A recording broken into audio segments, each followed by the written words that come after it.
On today's show, playoff Rondo gets benched in a Game 2 loss to the high-flying Houston Rockets. The self-proclaimed best backcourt in the NBA, John Wall and Bradley Beal, crush the Raptors in Toronto again. And we've got a big shakeup in OKC as the Thunder fire head coach Scott Brooks. It's Wednesday, April 22nd. The starter starts now.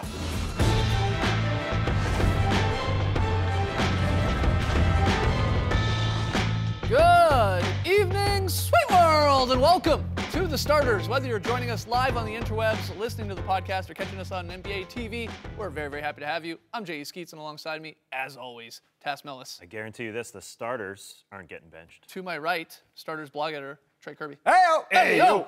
Finally, international man of mystery, taking it to the max, Lee Ellis. Amigos. Lily. All right, we have an action-packed show tonight. We have a whole lot we want to get to, and we will address the big news today of the Thunder firing Scott Brooks. Bit of a surprise. We'll get to that later in the show. Let's start with the playoff games, though, and we'll start in Houston, where on Tuesday night, longtime friends, I don't know if you guys heard that on the broadcast, longtime friends Josh Smith and Dwight Howard proved to be an unstoppable combination in a huge run there late in this game. The Rockets go on to get the 111-99 victory over the Mavs and lead the series 2-0. The benching of Rajon Rondo is the story, but first, I wanted to give a little bit of credit to the Dallas Mavericks because they were up on the road in this game despite only getting 10 minutes from Rondo, despite Devin Harris being out. And who filled in for those two guards? Well, J.J. Barea and Raymond Felton were playing key minutes in a game on the road for the Dallas Mavericks. Again, they're up in the fourth quarter, and that's why I'm not counting this Dallas Mavericks team out quite yet. I'm still picking the Rockets in this series, but that's why you can't count this team out. That being said, the Rajon Rondo story is quite juicy. Yeah, let's take you through the very weird night for Rondo. It started early. I mean, it had a couple bad shots, then he had a very weird 2-on-1 fast break turnover. I don't know who he was throwing it to. The suddenly infamous 8-second violation.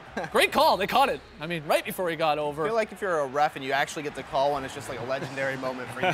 Gotcha! He then follows it up, barking orders out, trying to tell everyone to speed up for some reason or get it going, and leaves Jason Terry wide open. That was probably Monte Ellis' fault, let's be honest. And then early in the second half, he picks up a quick foul on Harden. Oh, here we go. They're going to bump into each other, pushes him right in front of the ref, gets the tech, and then what? Mere seconds after that, gets another dumb one reaching in. I mean, smart move by Harden here. He's going to do the rip through, gets the call, and that's it. Goes to the bench, and we don't see Rondo for the rest of the night. A career low, 9 minutes and 55 seconds in a playoff game. He only had 4 points and 1 assist. You said they went with Barea, and they went with Felton, and after the game, Rondo, he wanted nothing to do with the media, didn't talk to reporters, didn't say a single word about the benching. Rick Carlisle, Mavs head coach, he has to talk to the media and was asked, of course, about Rondo and the benching. He says, quote, "All I know right now is that we need everybody at their competitive best. This isn't about one guy who did or didn't play. This is about everybody pulling in the same direction for the organization. That's what it's about." Definitely sort of skirting around this whole little situation here with Rondo. We know that these guys butted heads earlier in the season when Rondo did come over and they started struggling there. But this was a very weird situation. It was a weird game in general. Very strange ebb and flow to this game. But what do you think about Rondo? Is this the last that we even possibly see of this guy in the series? Because do you think he's checked out of not only that game, this series, but he's done with the Mavericks and looking ahead to free agency? Well, he checked out of that game. There's no doubt about it. But because of injuries and because he is their best perimeter defender, I don't think there's any way they can sit him down and expect to win this series. He's got to play because of Devin Harris' injury, because of Chandler Parsons' injury. Last night, it was an issue of fit, as we've all been talking about with Rondo. It was an issue of awareness and wanting to play, and they just need his minutes out there. If he isn't going to play that way or play well at all, then he sits down. He has been the Mavs' worst player by far. So far this series, they are 45 points per 100 possessions worse than the 37 minutes he's been on the court, which is a crazy number to even kind of wrap your head around. Yeah, for sure. But I mean, if you are a Rondo trade hater, like I think I was and Lee definitely was, this is all the ammunition you need from him because he's causing waves with his attitude. He's not doing anything on the court. Playoff Rondo has not shown up in 2 straight games. He had a couple of jumpers in game 1, but that's about it. If you didn't like this trade going into the season, now that you've seen Rondo in the playoffs and what's happening, you really, really don't like it now. After this series, Lee, or at least postseason with the Mavs, have we seen the last of Rondo in a Dallas Mavericks uniform? Do you believe that he will never play a game for them again? I don't think so, no. I think he's gone because I just don't think he fits. And even Mark Cuban has actually said himself that hasn't worked out the way they wanted to. I don't think anyone would fault Cuban for trying for it. No, we said it was a gamble at the time. We thought they needed some better defense on the perimeter to try and slow down those point guards in the West. And the fact is he hasn't had any significant impact since he arrived. And again, people talking about playoff Rondo turning up, and he did have that very good quarter, but his attitude on the floor really is what must be most disappointing for the Mavericks because he's not injured right now. He was wandering the ball up. He got that 8-second violation, as we pointed out. Rick Carlisle's a great coach. He's a mastermind, especially in these situations, but he hasn't been able to find a way to keep Rondo on the floor and hide his offensive deficiencies, which is shooting the ball. And that's the biggest problem, I think, for the Mavericks. Do you think it's possible that because of this whole who's going to call the plays sort of butting ahead between Rondo and Carlisle, that the walking it up there, the 8-second violation was a little bit of a you-know-what to Carlisle saying, look, if you would just let me go and try and run this offense, I won't do this. And it was a bit of a, again, I'd like to say what it was. You know what I'm getting at here. In your face. To his coach. I wish I could say it, but I can't, okay? What do you think? I hope not, because he hasn't earned that authority from Rick Carlisle. Okay. He hasn't shown that he can be trusted to do it. So he can't then pout and say, well, you're not running the system right. He hasn't performed in nearly 50 games that he's played for the Mavericks. So he has to actually do what Rick Carlisle says. But before he came, Rick Carlisle was all about, listen, just go out there and flow, get the ball moving, and whoever's open, take the shot. So it's not like he's coming in and saying, do this, do that. But Rondo can't fit into that system because he can't shoot. Well, this team is just so thin, you can't make it thinner by setting him down right now. Right now. Yeah. I mean, again, they're in the fourth quarter and they were up. They need guys to have minutes out on that perimeter. Because Rondo wasn't in there, though. The Mavs have been playing better when he's not on the court, Yeah. so maybe they do get thinner, but maybe they get better by letting him sit on the bench. Well, look, let's go from one reclamation project in sort of Rondo coming over to the Mavs there and that gamble to the other. The feel-good story from last night, Josh Smith. We were saying before the show, was that Josh Smith's best basketball game ever? At least quarter or half, just completely taking over this game? His most important, probably, really. I mean, because he did take over that game for his team. James Harden was on the bench for all but 4 minutes in the fourth quarter. And Kevin McHale has stressed a lot this season, we're more than just a James Harden team. And he proved that last night because these guys went out there and Kevin McHale didn't have to say, right, James, get out there. He rode those guys. They were hot and they steered the team home. It was a really impressive performance. On the other hand, though, a lot of the reason Josh Smith was able to go off was because Dirk was trying to guard him, and Dirk just cannot stick with Josh Smith, and that's why missing Donatas Motiejunas not that big of a deal for the Rockets right now because they have a guy that can actually handle the ball, and Dirk has legit been killing the Mavs while he's been on the court right now. He's not fast enough to stick with Josh Smith. He's not fast enough to play in transition, and then he is tired, it seems like, on the offensive end because he's trying to chase guys all around. It's been pretty bad, and you have to wonder what the Mavs are going to do now. Maybe they try zone, maybe Dirk tries to guard Jason Terry. Like, you can't use him against Josh Smith. It's just bad news bears. Mark Cuban can't even watch right now. It is that bad. Yeah, we said it heading into game 2. Keep an eye on the Rockets putting Dirk in every single pick and roll possible.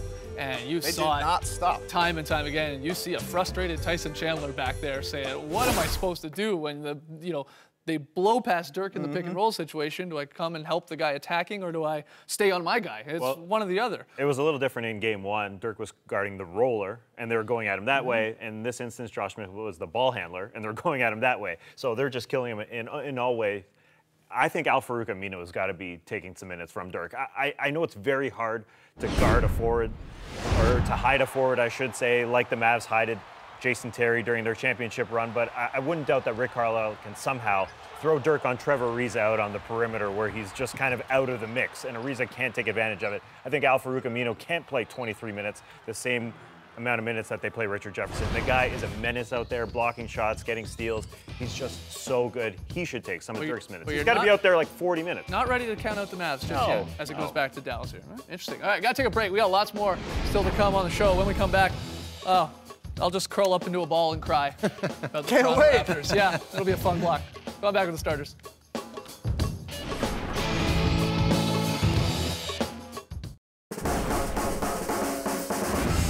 Welcome back to the starters. Time for me to eat some crow. Oh boy. One game after scoring just 10 points, John Wall dominated Toronto and his all-star point guard counterpart, Kyle Lowry, for 26 points, a playoff career-high 17 dimes to help Washington pick up the 117-106 victory.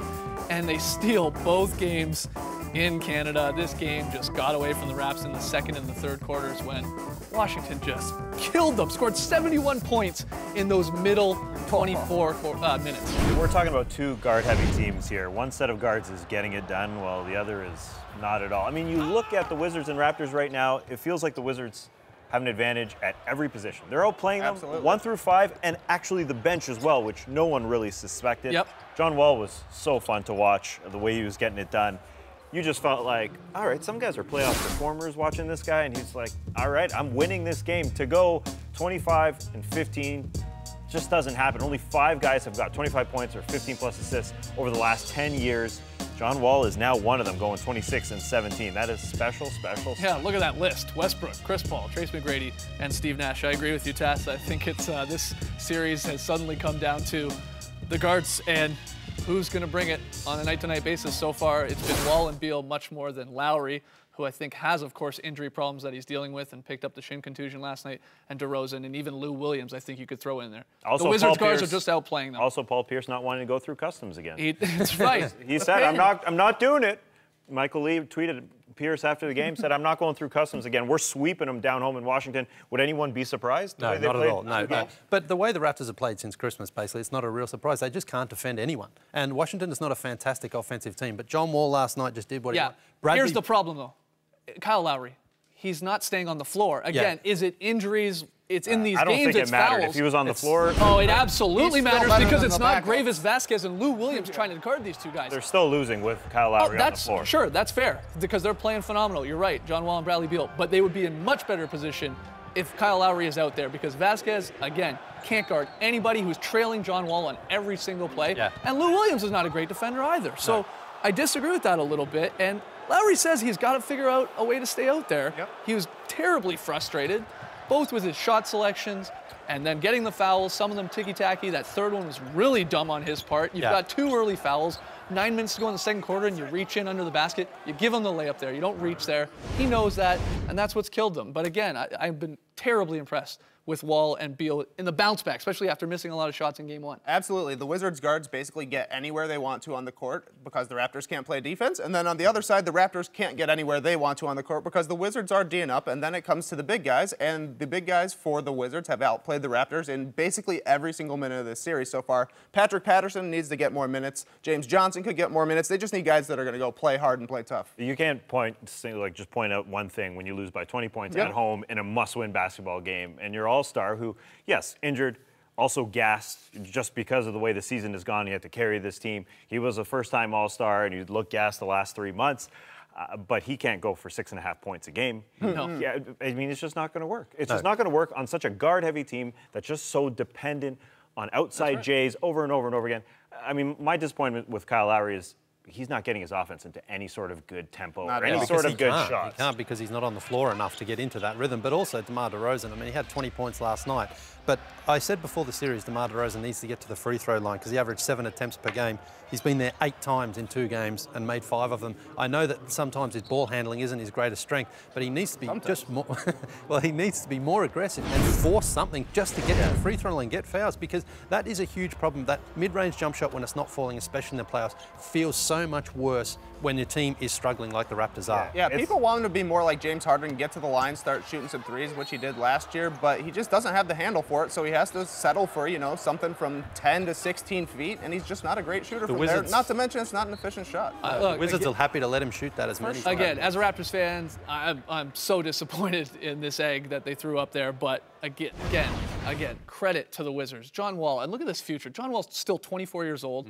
Bradley Beal's what, 21, 22? Yeah. Otto Porter, who had a great game for the Wizards last night, again, 21, 22. Like, young nucleus here at very important positions in this league. John Wall, I'm glad he came an all-star this year, but he has taken it so far to another level. He's just killing the Raptors in this series.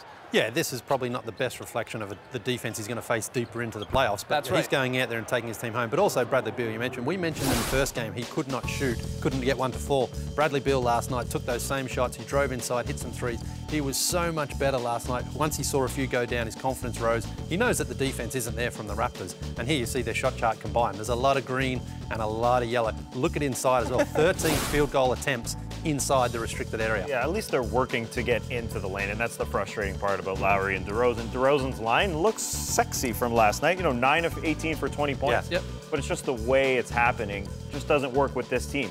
If he was working on a team that had some player movement and some ball movement, his jump shots would be sort of digestible. It'd be fine. We'd be fine with that. But 3 free throws, as you mentioned, with 18 shots just doesn't work on this team that just takes jumper after jumper after jumper. And we thought that this may happen just watching this team. All they do is rely on Lowry, DeRozan, and Lou Williams, especially just to shoot these outside J's. They're just not moving it inside Definitely whatsoever. the Wizards series to now lose. There's no doubt about that as they head back to Washington. All right, quickly here.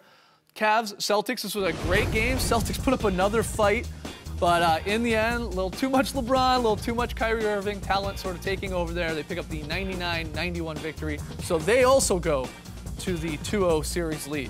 Every single series right now, 2-0, which is sort of mind-boggling. But yeah, LeBron just did LeBron things. I don't know what more you need to say. He did pass Jerry West on the most points in NBA playoff history last night, passing him and now moving into 7th, just behind your, your Jordans, Kareems, Kobe's, Shaq's, Duncans, and Malones. This was a highly respectable game from the Celtics, though. Sure. I mean, pushing the Cavs to the limit, basically, right down to the end of it, but they just don't have somebody to deter both LeBron and Kyrie Irving. Those two guys just killed them in the 4th quarter. And for LeBron's part, to me, it seems like he's spending the first 3 quarters of these games getting everybody else comfortable playing in the playoffs and then deciding, oh yeah, it's the 4th quarter. I'm LeBron, you're not, so I'm going to end the game. And that's exactly what he's even saying so much in the post-game comments. He's like, I've seen everything. I'm ready for anything now. Everything. And it's sort of scary when he's that good. All right, got to take a break. When we come back, the Thunder have fired head coach Scott Brooks. We'll break down today's announcement when we return.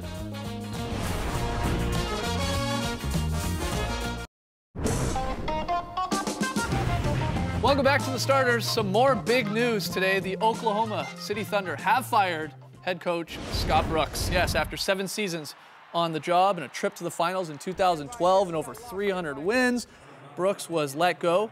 The coach's contract had been guaranteed for next season with a team option on his deal for the 2016-17 season, but they are moving on.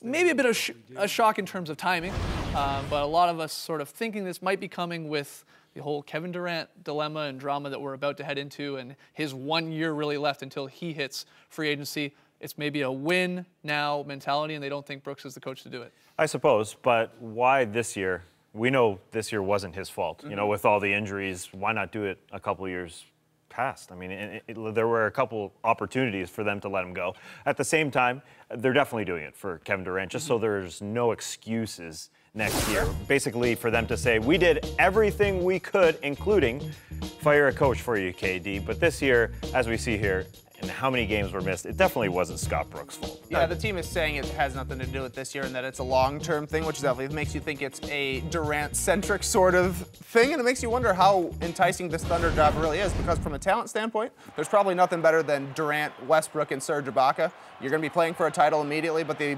downside of that is you never know when those guys are leaving. They could all be gone in 2 years, and if you don't win a title, it looks really bad, since that's the entire point of bringing in a new coach. But I think that is what is attractive, though, is you would rather have at least these guys for 1 year, perhaps longer, rather than if you look at like Derek Fisher, for example, in New York, he's got no talent. It's just been a disaster there. You would rather just try and win something when you've got one of the top 5 players in the league, probably 2 of the top 10 or 12, and the opportunity right now, they're in their prime. You've got a perfect opportunity to go in there and say, hey, listen, this is my system and this is how we're going to do it. But it was interesting because after the season, remember, Scott Brooks was saying he felt that he was going to come back next year, and we just didn't hear anything from Sam Presti. And that's always a little bit of a worrying sign that the general manager doesn't come out and endorse him straight away. It's going to be fascinating to see a new coach work with Russell Westbrook up close and personal and see what they can do with him. Because I think that is one thing that Scott Brooks doesn't get credit for, is that he sort of let Russell Westbrook go, and he got the best out of Russell. But now it's time for Russell to just take it just to that next level, just sort of rein it in just a tiny bit and become a champion. Because it's funny, I mean, any of these past years, the Thunder had an opportunity to be champions, and if there wasn't a key injury in the playoffs, including Russell Westbrook or Serge Ibaka, they could be champions right now, and Scott Brooks would still have his job. Sam Amick of USA Today tweeted that Sam Presti, he made this call of firing Scott Brooks without consulting any of the players, which I find a little bit surprising when we're talking about this Durant angle, because a bit of it screams, hey, KD, who do you want to coach here? Who would you like to come in here to help you try and get to a title. So that's a bit of a shocker to me. It's possibly true, but again, I think general managers like to say, listen, you play, we'll worry about the other stuff. And I think Sam Presti obviously has someone else in mind. There's plenty of good guys out there who they get. There's talk about Billy Donovan, whoever the Thunder get. There's going to be no shortage of guys who want this job for the reasons we discussed earlier, to have an opportunity just to coach Kevin Durant and Russell Westbrook. It's got to be a guy who can coach offense really well, I think. Oh, yeah. Who's got the repertoire for having a great offense. I think Alvin Gentry is a guy who comes to mind. The Warriors assistant did it so well in Phoenix. That's all this Thunder team needs. I mean, you look through the past few years, despite all the injuries, they're top 3 or so on both sides of the floor, which is incredible. Now they just need to do it in the postseason, stay healthy. Again, I think Scott Brooks probably looks at the resume the last few years and says, if we stayed healthy, we probably could have won one. They got to a finals. And They led too. Yeah.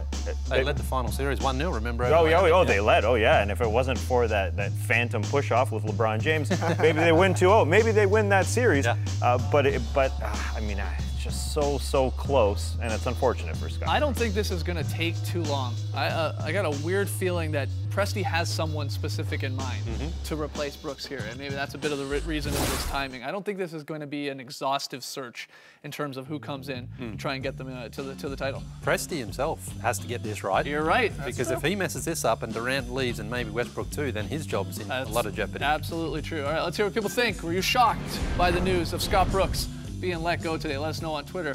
One more break. When we come back, a very solid wedgie? Oh, will you put your thumbs up for that?